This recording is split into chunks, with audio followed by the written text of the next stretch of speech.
It's been 10 years. However, Tony called me out of the blue, and I couldn't help but wonder what he wanted from me. To my surprise, he said something shocking. I'm going back to your home with my wife, so you need to leave. That place belongs to us. I couldn't believe what I heard. I decided to set the record straight for Tony, who was still living in a fantasy world. Our family home will never be in your hands. My name is Andrea Jones, and I'm a 34-year-old office worker. Although I'm currently single, I was actually married once to a guy named Tony, who, to be honest, was quite unbearable to even think about. We met at work when I was 23, and he was 22 as a new employee. As his mentor, I told him the ropes, and we ended up working together on several projects. Tony was an energetic and lively new hire with a great sense of humor, and we had a lot of fun working together. One day, at a company drinking party, he approached me and said, Andrea, would you like to go on a date with me? I've been quite interested in you. I was taken aback, but I agreed, and we began dating. We had a great time together during our relationship. He would take me to various fun places for dates, not just the usual spots, but also some hidden gems. We had great conversations, and he always made me laugh. I found myself increasingly drawn to him. We continued dating without any problems, but about 6 months into our relationship, I found out I was pregnant. You're pregnant? Yeah, I'm 9 weeks pregnant. I'm so happy to become a father. But we are not even married yet. Of course, we'll get married. Now that we have a child, let's start a happy family together. Hearing him say that, I felt relieved and happy. And so, we decided to get married. When we told our parents, they were surprised that we became pregnant before getting married, but were reassured by the fact that we worked at the same company. We went to his parents first to ask for their blessing, but instead, they apologized and said, We're sorry that our son has caused you trouble. Then his mother said, Please take care of him, Andrea. Mom, normally it's the husband who is responsible for taking care of his wife. No, you're easy to get carried away, so Andrea needs to hold the reins on you. Hey, haha. Tony and his parents seemed to get along well, and I felt happy about that. If he grew up in such a family, I was sure he would care for our child and we can become a happy family. I imagined our future with hope. Then came the day to visit my parents and ask for their blessing. Nice to meet you, Mr. and Mrs. Jones. I'm Tony, and I want to marry your daughter. I apologize for changing the order of things, but I promise to take responsibility and build a happy family. He bowed and apologized. My parents weren't really angry, but they seemed to trust him more because of his courteous introduction. At that moment, I'm home! Welcome back, Christina. We have a guest? Yes, remember? I told you that Andrea's fiancé visiting today. Oh, was that today? Come over here and introduce yourself. All right. My sister Christina came along, chatting happily with my mother. Nice to meet you. I'm Andrea's sister, Christina? Oh, Tony? Wait, you two know each other? We were in the same club at the same university. Oh, really? I was surprised by her statement and looked at Tony, and he nodded in agreement. My sister was 21 at the time and a senior in college, and she and Tony were in the same club, with Tony being her senior by 1 year. It's a small world, I said, surprised, just like the two of them. Whoa, I can't believe you're Andrea's sister. I was also surprised that you're my sister's fiancé, Tony. Our last name in Jones, a very common name, so I guess it's hard to tell we are sisters. If Christina already knows Tony, then it's like he's already family, my father said, and my mother smiled kindly. Thus, the marriage greetings ended in a friendly atmosphere. The dinner party for both families' greetings was also enjoyable, and we got married and became husband and wife. I went on maternity leave as I was pregnant and focused on household chores while enjoying our newlywed life. Every day, I made lunch boxes for my husband, cleaned the house, cooked dinner, and waited for him to come home. I love my job, so I planned to return to work after my maternity leave, but I also thought it would be nice to experience being a housewife like this.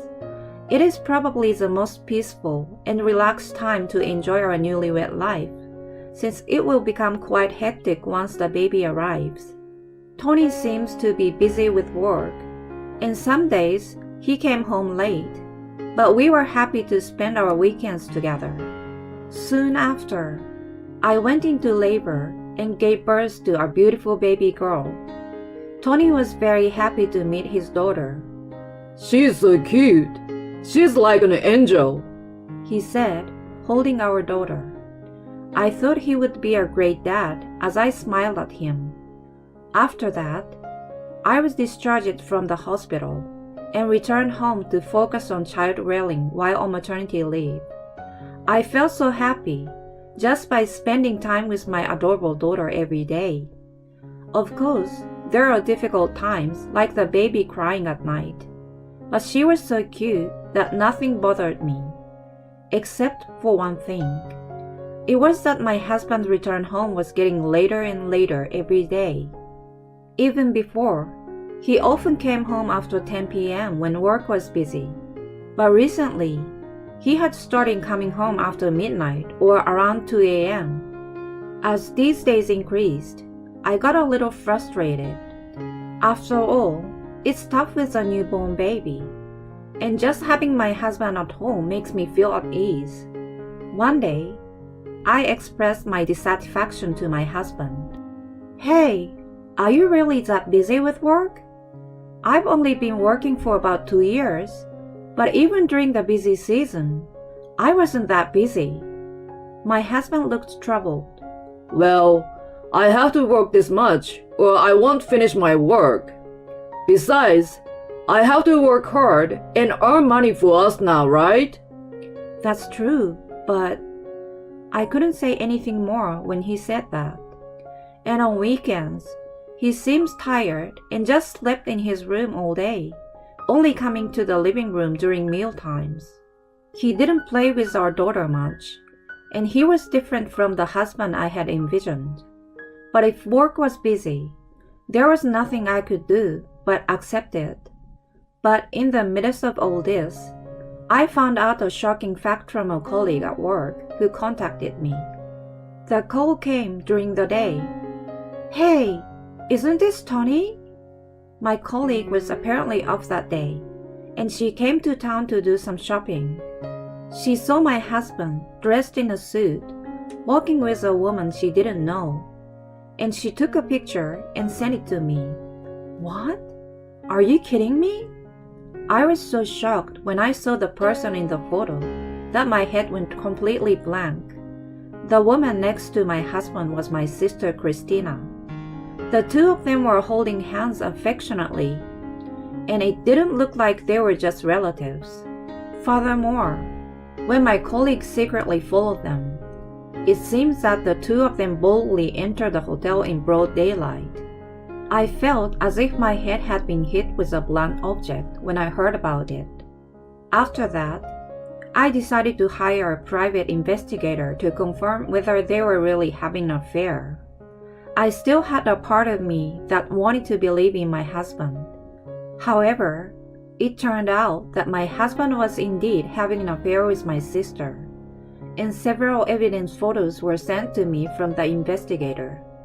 When I asked my colleague, She said that my husband hadn't been working overtime for the past few years and always left work on time. In other words, he had been lying to me and meeting with my sister all along.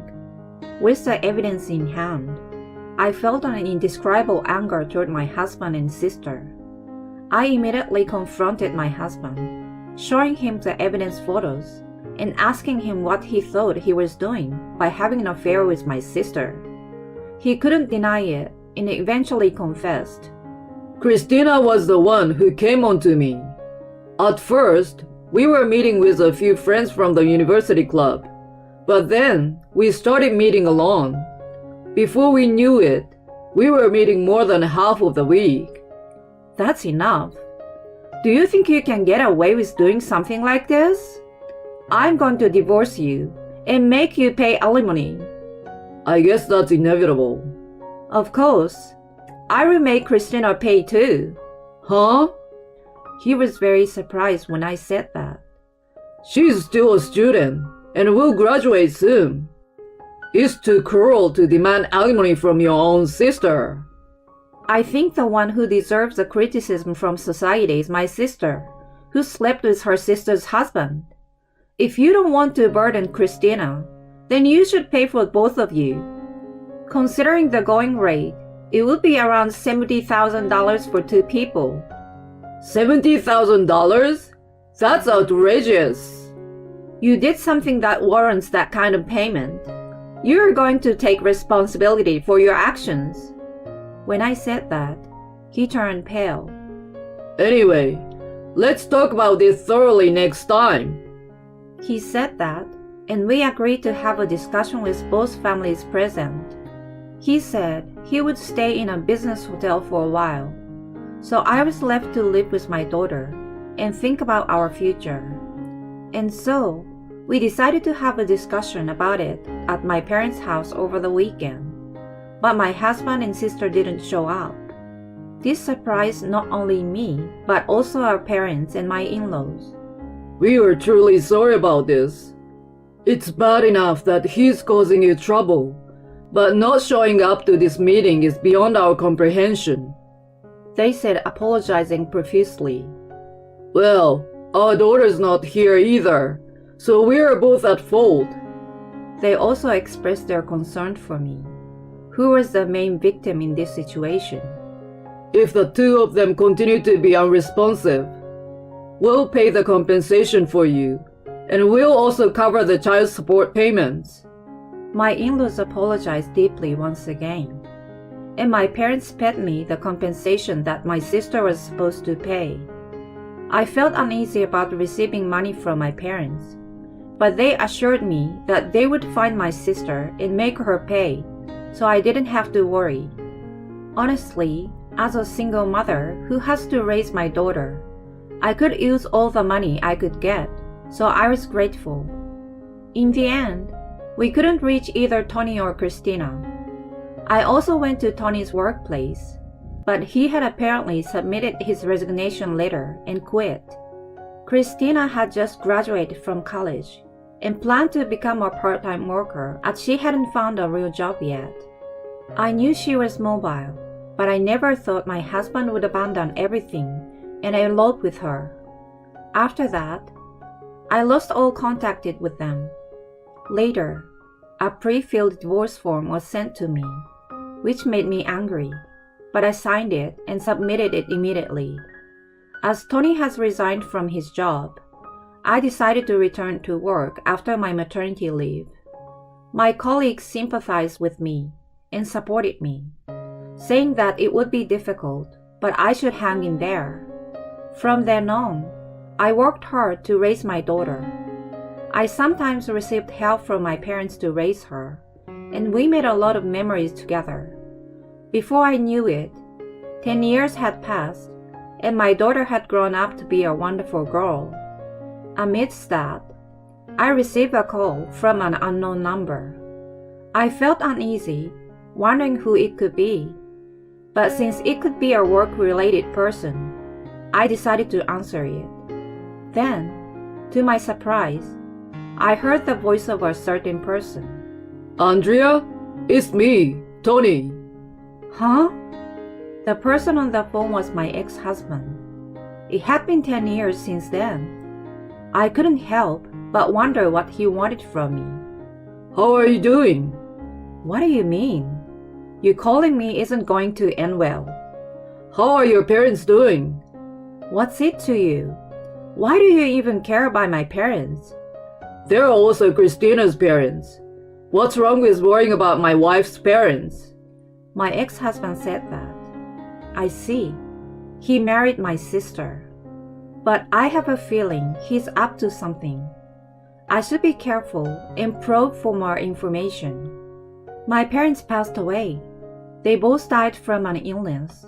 Seriously? Then what about your family's home? I inherited it.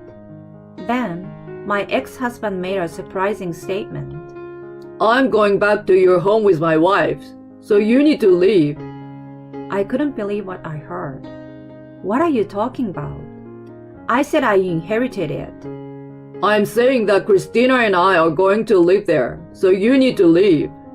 Also, why are you the one who inherited the home? Doesn't Christina have the right to inherit it too? I hope you're joking. After betraying our family like that, how could she possibly have the right to inherit anything? Don't be ridiculous. I won't accept that. We just had a kid recently, so we are going to turn her family's home into our home. I decided to set the record straight for Tony, who was still living in a fantasy world. Our family's home will never be in your hands. What do you mean? Like I've been saying, I inherited it. And then, I heard a woman's voice, probably my younger sister's. Hey sis, I won't allow you to inherit the house without my permission. We need to talk about the inheritance too. I didn't really want to deal with them anymore. But then, I came up with an idea. I guess we have to talk about it then. I told them to meet me at the coffee shop I specified. And there, I met my ex-husband and sister for the first time in 10 years. Both of them looked shabby, as if they were struggling to make a living. Christina and Tony asked only about the inheritance and the inheritance of the house. I was amazed that they didn't seem to feel sad that our parents had passed away. Actually, the story about our parents' death was a lie. They are living in a different house now. They had sold the old family home so that Christina couldn't return. But I didn't mention that fact, and I just nodded along with their talk. Christina said, "We'll leave it to you to divide the inheritance then." And they left the coffee shop. That was the beginning of my plan. An hour later, I received a call from a friend who had helped me with my plan. I had asked my friend to tell my sister and ex-husband to find out their current address. Once I got the address, I reported it to both sets of parents. Soon after, both sets of parents and I rushed to my sister's house. "Why are you here?" They were quite shocked by our sudden visit. Both sets of parents demanded reimbursement for the money they had paid in advance for consolation money and child support. We don't have any money to pay you back. We've been working part-time jobs and barely making ends meet. They said that, but our parents didn't forgive them. If that's the case, then you will have to consult with the police or a lawyer and figure out what to do. The word police and lawyer made my sister's and Tony's face turn pale. That's going to be a problem. If it's okay to pay little by little, we'll pay. So please forgive us. They pleaded while crying. My parents and in-law reluctantly agreed to the condition and told the two that if the payment was delayed, they would immediately take legal action. Christina and Tony fell to the ground with a defeated expression. Did they seriously think they could be forgiven after 10 years? They were really living in a fantasy world. It's a shame that the child has to be raised by such a couple. I can only pray that the child learns from their parents' mistakes. Meanwhile, I live happily with my lovely daughter and my parents. My daughter studies hard and happily tells me about her good grades at school. I plan to work hard so that she can continue to smile in the future. My sister and ex-husband were both lazy, so perhaps that's why they were attracted to each other. I was angry when they eloped and ran away, but I felt satisfied when they were finally found and couldn't run away anymore. Andrea was probably glad to have cut ties with such terrible people. I hope she and her daughter can continue to live happily with their parents. Thank you for watching until the end. If you liked the video, please subscribe to the channel. See you in the next video.